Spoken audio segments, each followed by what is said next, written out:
kaum muda, jumpa lagi belajar dalam pendidikan agama Katolik di kelas 11. Pada pertemuan kali ini, kita akan belajar tentang gereja sebagai umat Allah. Sebelum kita masuk pada materi pembelajaran, Ibu akan bertanya terlebih dahulu kepada kalian. Apa itu gereja? Ayo, ada yang tahu? Apa itu gereja? Gereja. Banyak orang yang menjawab gereja sebagai tempat ibadat atau tempat untuk misa agama Katolik atau agama Kristen lainnya. Ada juga orang yang menjawab gereja itu sebagai organisasi rohani atau organisasi keagamaan yang dipimpin atau pemimpin tertingginya adalah paus dan dipimpin juga oleh uskup imam.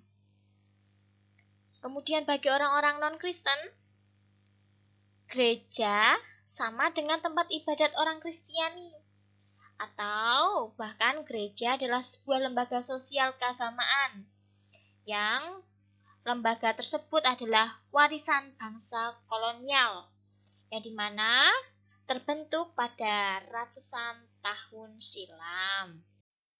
Namun, kita juga perlu tahu arti kata gereja yang sesungguhnya. Kata gereja dalam kata bahasa Indonesia berasal dari kata Portugis igreja, yang dimana itu berasal dari kata Yunani Ecclesia. Dan dalam kata Latin disebut juga Ecclesia.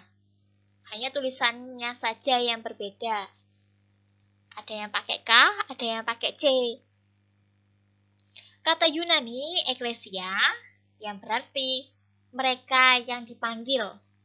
Mereka itu adalah kaum ataupun golongan.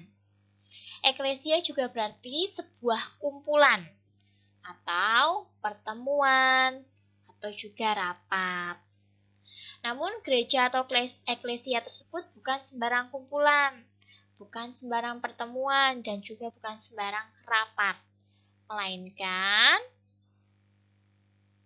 gereja adalah kelompok orang yang sangat khusus, yang dimana mengimani Kristus. Kalau menurut kalian sendiri, apa makna dari gereja tersebut? Ada berbagai macam makna gereja. Ya, kurang lebih ada 6. Di antaranya yaitu yang pertama, gereja adalah gedung. Gereja adalah rumah Allah, tempat ibadat atau tempat misa, atau tempat merayakan Ekaristi umat Katolik atau umat Kristiani pada umumnya. Yang kedua adalah gereja adalah ibadat. Gereja adalah lembaga rohani yang dimana untuk menyalurkan kebutuhan manusia dalam relasinya dengan Allah melalui ibadat-ibadat tersebut. Atau gereja adalah lembaga yang mengatur dan menyelenggarakan ibadat-ibadat. Gereja adalah persekutuan umat yang beribadat. Yang ketiga adalah gereja adalah ajaran. Gereja adalah sebuah lembaga untuk mempertahankan dan mempropagandakan seperangkat ajaran yang biasanya dirangkum dalam sebuah buku yang disebut katekismus. Untuk bisa menjadi anggota gereja, si calon harus mengetahui jumlah ajaran atau sejumlah doktrin ataupun dogma. Menjadi anggota gereja berarti menerima sejumlah kebenaran.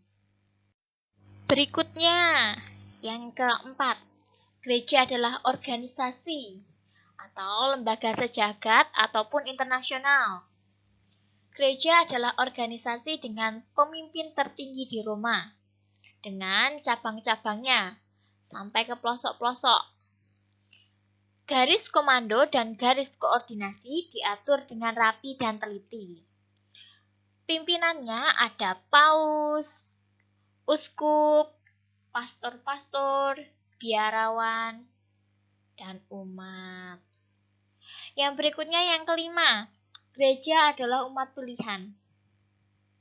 Gereja adalah sebuah kumpulan orang yang dimana dipilih dan dikhususkan oleh Allah untuk diselamatkan. Tanpa menjadi anggota gereja, maka tidak akan diselamatkan untuk masuk ke surga. Kemudian yang terakhir atau yang keenam, gereja adalah badan sosial.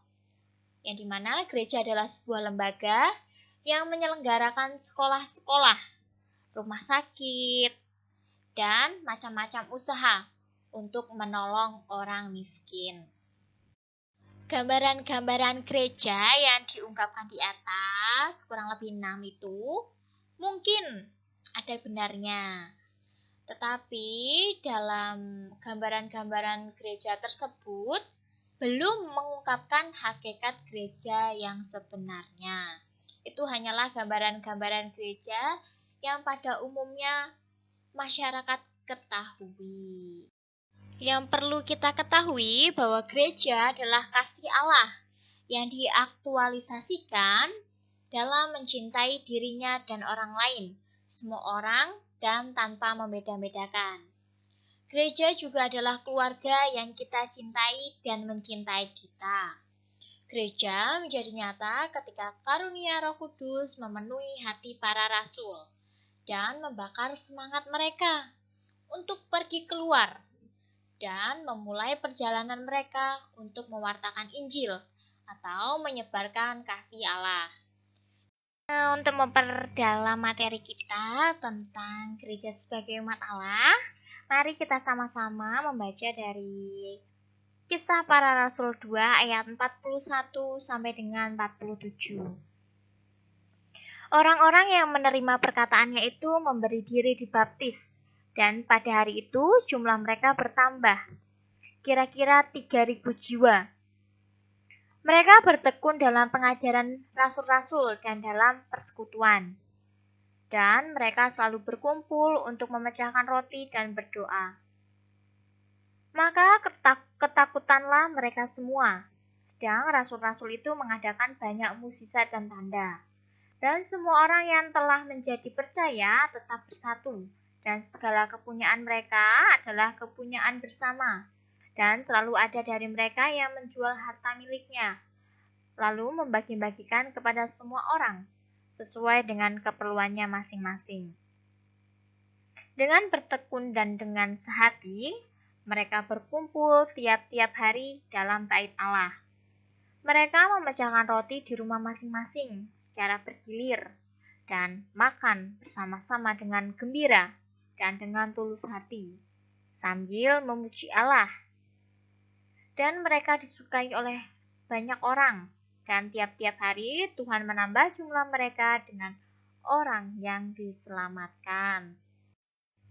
Dari Kisah Para Rasul 2 ayat 41 sampai 47 dapat kita simpulkan bahwa hidup mengumat pada dasarnya merupakan hakikat gereja itu sendiri.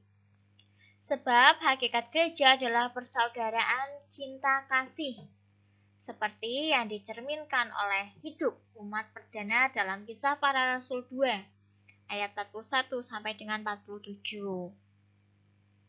Dalam hidup mengumat banyak karisma dan rupa-rupa karunia yang dapat dilihat, kemudian diterima dan digunakan untuk kekayaan seluruh gereja. Hidup gereja yang terlalu menampilkan segi organisatorisnya dan segi strukturalnya dapat mematikan banyak karisma dan karunia yang muncul dari bawah. Dalam hidup pengumat, semua orang yang merasa menghayati martabat yang sama akan bertanggung jawab secara aktif dalam fungsinya masing-masing untuk membangun gereja dan memberi kesaksian kepada dunia. Hakikat gereja sebagai umat Allah itu ada 4. Yaitu yang pertama, umat Allah merupakan suatu pilihan dan panggilan dari Allah sendiri. Umat Allah adalah bangsa yang terpilih atau Umat Allah adalah bangsa yang terpanggil. Kemudian yang kedua, umat Allah dipanggil dan dipilih oleh Allah untuk misi tertentu. Misinya yaitu adalah menyelamatkan dunia. Yang ketiga, hubungan antara Allah dan umatnya dimateraikan oleh suatu perjanjian, yang dimana umat harus menaati perintah-perintah Allah, dan Allah akan selalu menepati janji-janjinya. Dan yang terakhir dari hakikat gereja sebagai umat Allah, yaitu umat Allah selalu dalam perjalanan melewati padang pasir menuju tanah terjanji, yang artinya kita sebagai gereja, umat Allah sedang berziarah menuju dunia, menuju rumah Bapa di surga. Selain hakikat, gereja sebagai umat Allah itu mempunyai konsekuensi. Yaitu konsekuensi yang pertama, yaitu konsekuensi untuk umat atau untuk awam. Yang dimana umat harus menyadari kesatuannya dengan umat lain. Umat diharapkan untuk aktif ambil bagian dalam kegiatan-kegiatan hidup menggereja, baik itu di lingkungan atau di wilayahnya, dengan segala macam karisma dan karunia yang ia miliki. Kemudian yang kedua, konsekuensi untuk hierarki atau pemimpinnya. Hierarki mesti menyadari bahwa tugas kepemimpinannya itu, yang diembannya itu adalah tugas pelayanan. Mereka itu berada di tengah-tengah umat sebagai pelayan. Hierarki semestinya memberi ruang atau memberi tempat bagi umat untuk berperan aktif ikut dalam membangun gereja dengan karisma dan karunia yang mereka miliki. Dan konsekuensi yang ketiga dalam hubungannya antara hierarki dan umat, yang dimana hierarki harus memandang umat sebagai partner kerja dalam membangun gereja, bukan sebagai pelengkap penderita, yang dimana seolah-olah tidak berperan apa-apa. Hierarki juga harus memperlakukan seluruh anggota gereja sebagai satu umat Allah yang memiliki martabat yang sama, meskipun dalam kenyataannya menjalankan fungsi yang berbeda-beda. Nah, itu tadi materi tentang gereja sebagai umat Allah, dilengkapi dengan hakikat, kemudian konsekuensi-konsekuensinya. Kemudian untuk memperdalam materi pembelajaran kita, materi kelas 11 tentang gereja sebagai umat Allah, Ibu memiliki tugas yang dimana tuliskan kegiatan konkret yang dapat kalian lakukan di lingkungan gereja atau di lingkungan kalian sebagai anggota gereja. Kemudian setelah kalian menuliskan kegiatan-kegiatan konkret yang dapat kalian lakukan sebagai anggota gereja, mintalah tanda tangan orang tuamu atau walimu. Jadi kalian tulis dulu kegiatan-kegiatan yang dapat kalian lakukan. Kemudian setelah kalian tulis, kalian meminta tanda tangan orang tua atau walimu. Oke, begitu materi kita tentang gereja sebagai umat Allah. Terima kasih sudah belajar bersama. Sampai jumpa pada pertemuan berikutnya. Berkah dalam.